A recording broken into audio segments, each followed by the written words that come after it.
বন্ধুরা জানতে চেয়েছিলেন প্রোটিন সল্ট ব্লক কত টাকা পড়েছে। যে সকল খামারি ভাই বন্ধুরা জানতে চেয়েছিলেন প্রোটিন সল্ট ব্লক আমি শর্ট ভিডিওর মাধ্যমে দেখানোর চেষ্টা করেছিলাম।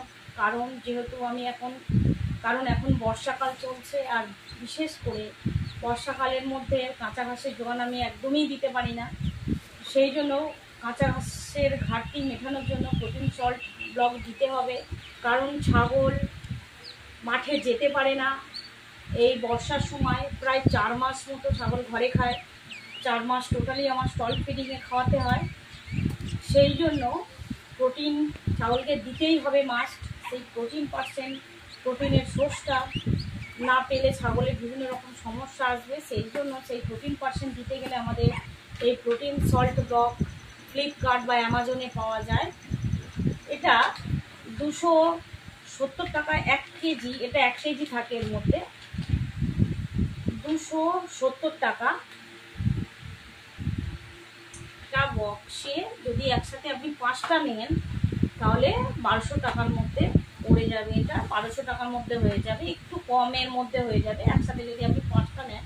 আর আপনার যদি কম ছাগল থাকে অত নেওয়ার দরকার নেই। এটা ভীষণভাবে ছাগল খেতে পছন্দ করে, ভীষণভাবে মানে এটা পছন্দ করে খেতে, আর ভীষণভাবে উপকারী।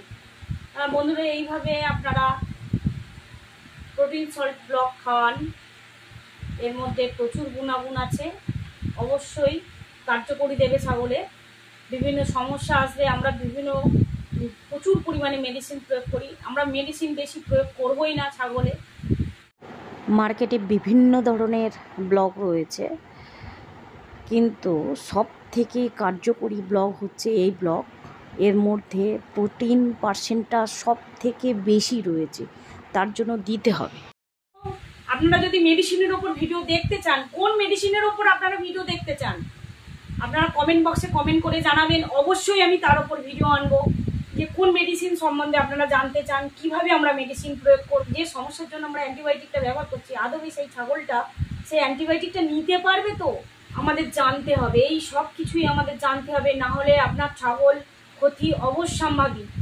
কারণ মেডিসিনের ফলে প্রচুর দেখা গেছে, মেডিসিনের ফলে ছাগল 100 ভাগের মধ্যে 99 ভাগ ছাগল মারা যাচ্ছে মেডিসিনের ভুল প্রয়োগের ফলে।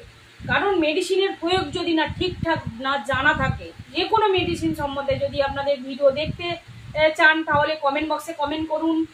আমি অবশ্যই ভিডিও নিয়ে আসার চেষ্টা করব, আপনাদের জানানোর চেষ্টা করব কোন মেডিসিন কিভাবে প্রয়োগ করতে হয়, বিশেষ করে ছাগলের কোন সময় কোন মেডিসিন দিতে হবে, কোন সময় মেডিসিন প্রয়োগ করাই যাবে না, কোন সময় ছাগলকে খাওয়াতে হবে অসুস্থ অবস্থায়, কখন খাওয়ানো যাবে না, সব কিছুই থাকবে।